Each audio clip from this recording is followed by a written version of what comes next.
Good afternoon, everybody. I've got a new wand to show you today. This is a really super solid, strong, and powerful wand. Like, you just feel it, and it's got a little heft to it. I really like this one. It's from our classic collection. This one was fun to make because I had actually two pieces here, and I overlaid this section onto the handle. I drilled the holes out for it, and then in 3 sections had it placed on. And it's got runes of power on here that are for healing. And this is a Blackthorn wand, 11 1/4 inches long, with a unicorn hair core.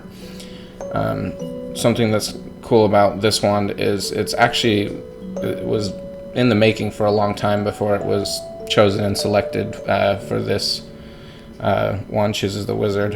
And I probably had this one like in progress for like 6 months or so, just over time. Like I did a little bit of work to it. So Blackthorn, which is a very unusual wandwood, has a reputation to be well suited for warriors.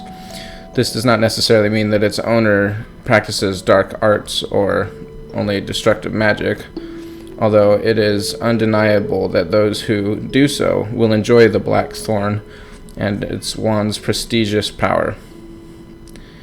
It is a curious feature of the Blackthorn bush, which sports wicked thorns that produces its sweetest berries after the hardest frost, and the wands made from this wood appear to need to pass through danger or hardship with their owners to become truly bonded. Given this condition, the Blackthorn wand will become as loyal and faithful as a servant as one could wish.